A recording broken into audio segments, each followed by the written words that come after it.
Suatu pagi di sebuah kompleks perumahan, Salma, seorang ustazah yang dikenal sebagai sosok yang lembut dan juga rendah hati,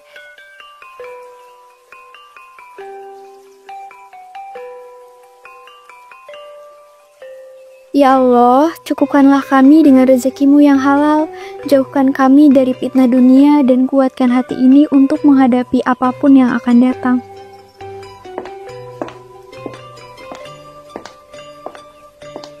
Assalamualaikum Ati Salma, ini aku masak nasi kebuli, insya Allah aku ingat banget, antum pernah cerita suka makanan yang banyak rempahnya. Waalaikumsalam, Masya Allah, jazakallah khairan Uti. Kamu baik banget, repot-repot masak segala. Enggak repot kok Uti, masak sambil dengerin murotal itu terapi banget loh. Fitri, kamu baik banget, ceria, rajin, dan sopan. Aku bersyukur dikelilingi wanita-wanita soleha di lingkungan ini. Uti, rumah antum sederhana, tapi Masya Allah damai banget rasanya. Setiap anak masuk ke sini hati tuh langsung adem. Alhamdulillah, semua cuma titipan Fitri. Kita cuma tamu sebentar di dunia. Tapi kalau bisa bikin orang lain nyaman saat bertamu, insya Allah ada berkahnya. Ana sering mikir gitu juga Uti, tapi kadang hati ini masih gelisah. Dunia ini penuh godaan, apalagi saat lihat orang lain lebih dari kita. Sulit untuk gak membandingkan. Fitri, setiap orang diuji dengan cara yang berbeda. Ada yang diuji lewat kekurangan, ada juga lewat kelimpahan. Yang penting bagaimana kita menyikapinya. Jangan biarkan rasa iri membutakan hati. Antum selalu bijak Uti, anak iri. Tapi bukan soal dunia, anak iri karena antum kayaknya nggak pernah salah. Selalu disukai, kajian antum selalu penuh. Bahkan para ustadz sering memuji antum di depan jemaah. Aku juga manusia Fitri, aku juga pernah salah. Tapi mungkin aku lebih banyak diam, karena aku takut kata-kata bisa jadi dosa yang tak terlihat. Justru karena aku banyak takut, makanya aku belajar lebih banyak menanam diri. Tapi kadang rasa takut itu juga bikin orang lain menginjak kita. Dunia ini bukan cuma soal kesabaran, tapi juga tentang siapa yang berani ambil tempat di depan.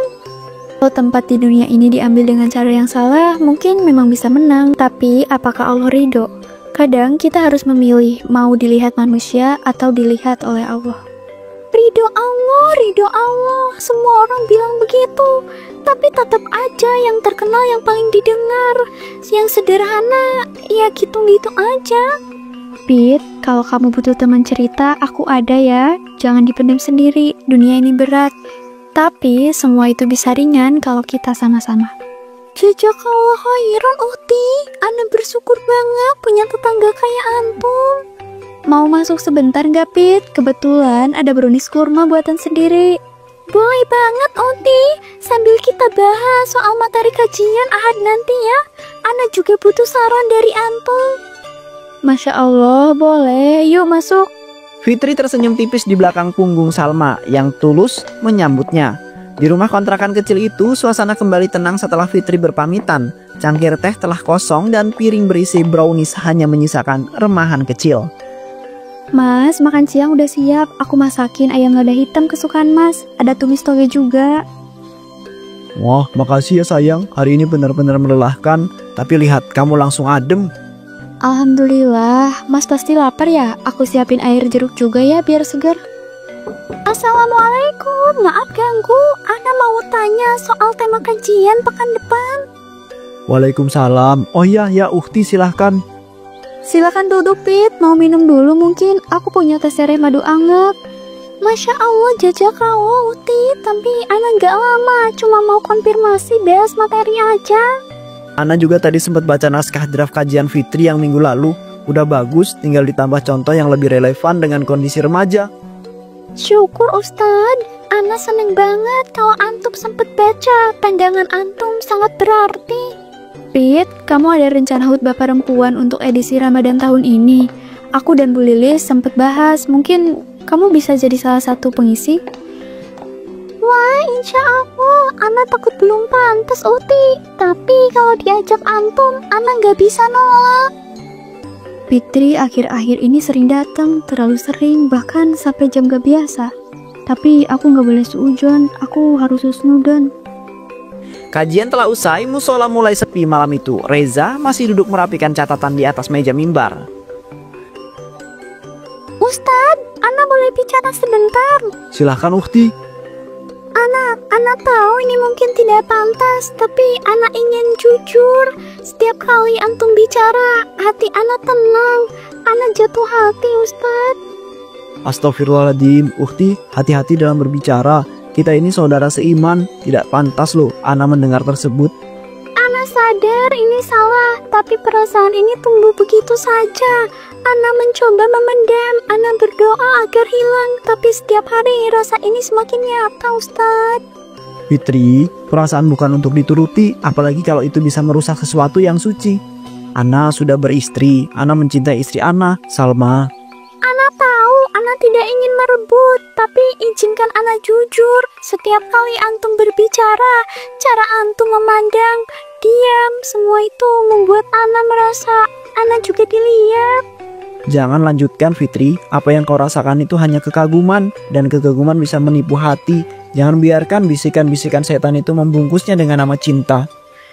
Tapi Ana juga manusia, Ustadz. Ana wanita, dan ketika Ana melihat seorang lelaki soleh, lembut, dan penuh ilmu, bagaimana mungkin hati Ana tidak bergetar? Lalu apa yang kamu mau dari Ana, Fitri? Ana bukan manusia sempurna, Ana sedang berjuang menjaga amanah sebagai seorang suami. Kenapa kamu itu uji hati Ana begini sih? Ana tidak meminta apapun, Ustadz. Ana hanya ingin antum tahu. Jika malam ini antum datang ke tempat Ana akan tahu antum juga merasakan yang sama. Jika tidak, Ana tak akan pernah ungkapkan ini lagi. Fitri, jangan biarkan emosi sesaat menyesatkan langkahmu. Malam bisa gelap dan bisikan bisa terdengar manis, tapi setelah itu hanya penyesalan yang tertinggal. Ana hanya berkata jujur, karena lebih baik terluka karena kejujuran daripada tersiksa karena pura-pura. Ana tahu antum tidak akan datang, tapi kalau iya, Ana tidak akan salah mengartikan semuanya. Ya Rob, lindungi Ana dari diri Ana sendiri ya Rob. Rob, apa benar ini ujian atau justru kehancuran yang Ana bangun dengan tangan Ana sendiri? Fitri berbalik perlahan dan pergi tanpa menoleh. Reza berdiri kaku di tempat. Kenapa Ana terus berpikiran wajahnya ya? Ucapan terakhirnya siang tadi membekas. Apakah ini ujian atau celah yang Ana biarkan terbuka? Ya Allah, jauhkan Ana dari zina hati. Kalau Ana keluar malam ini, berarti Ana itu kalah dari nafsu, kalah dari godaan. Tapi kenapa kaki ini rasanya ingin melangkah? Iya, gak akan datang. Dia pasti pilih istrinya. Tapi kalau datang, itu artinya hatinya juga resah. 2 jam kemudian.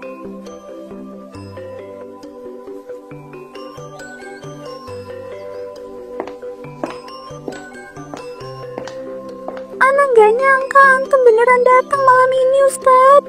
Ana pun tak pernah menyangka akan sejauh ini. Mungkin ini takdir atau godaan. Mungkin keduanya, mungkin ini celah kecil yang Ana biarkan tumbuh. Apa kebahagiaan harus mengorbankan kebenaran ya Allah? Ana gak mau bilang ini cinta, tapi kalau Ana bilang Ana bahagia antum ada di sini, itu jujur. Fitri, jangan bandingkan dirimu dengan dia, istri Ana. Kebenaran kadang menyakitkan, tapi malam ini Ana ingin menyembuhkan luka. Bukan Salma yang duduk di sini, tapi Ana. Jangan bicara begitu. Kamu yang sedang membakar hati kamu sendiri loh. Ana tahu, Ana gak minta jadi istri. Ana cuma pengen sekali saja ngerasain jadi yang dipilih. Malam ini, biarkan salah itu jadi satu-satunya pelarian. Ana ingin setidaknya sekali saja tidak merasa dikalahkan oleh bayang-bayang Salma. Fitri, Ana takut menyesal. Takut melukai dua hati yang sama-sama tak bersalah. Kalau begitu, diam di sini tanpa kata, tanpa janji. Cukup malam ini kita berhenti jadi orang lain. Ini salah. Kenapa manusia suka pada apa yang membinasakan sih? Ini memang salah, Ustadz, tapi nyaman bukan?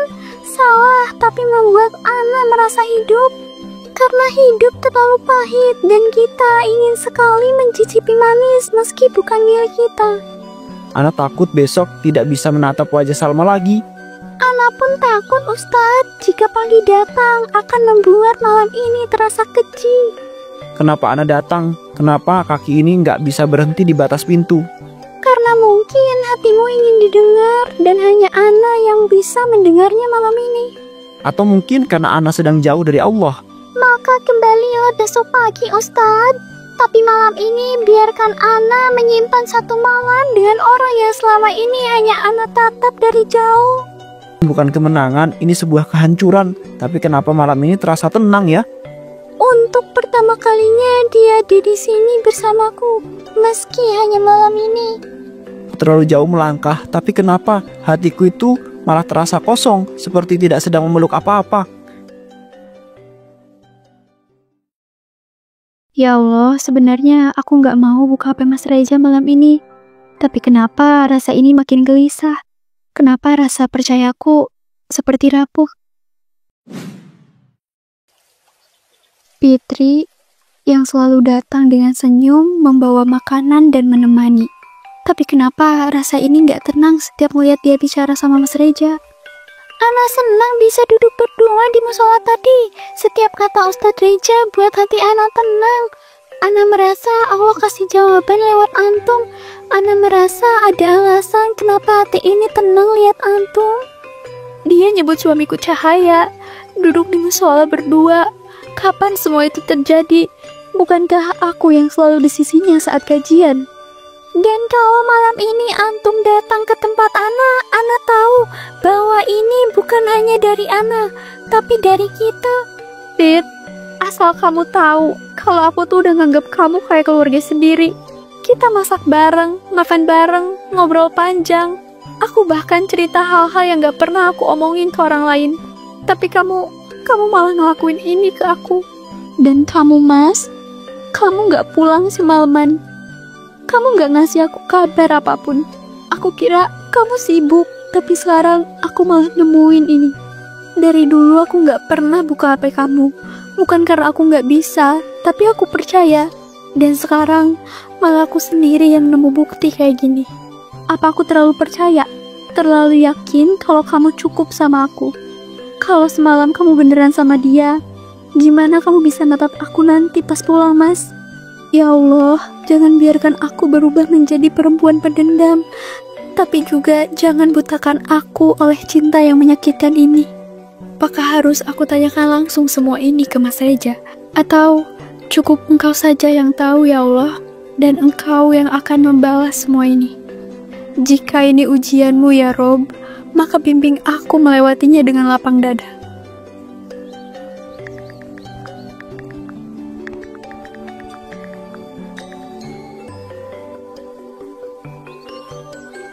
Itu Bu Salma tetap datang ngaji ya, padahal dia udah ditinggal. Hatinya kuat, bahkan dia mendoakan Fitri dan Reza setiap kajian, padahal kita semua tahu siapa yang salah. Aku kalau jadi dia udah nyumpahin tiap malam, tapi dia malah datang sambil senyum. Itulah wanita berkelas, dia nggak pernah membalas dengan kata, karena Allah lah yang akan bicara. Kayaknya Bu Salma teh bukan manusia ya Bu.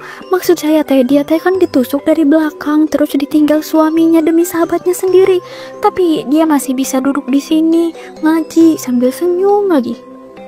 Iya, karena banyak yang bisa nangis saat disakiti. Tapi nggak semua orang bisa tetap mendoakan orang yang menghancurkan hidupnya. Hati kayak Salma itu nggak bisa dibentuk dalam semalam. Oh iya, aku jadi keinget omongannya waktu di musola. Katanya kalau doa kita belum dikabulkan, mungkin karena kita masih sibuk membenci.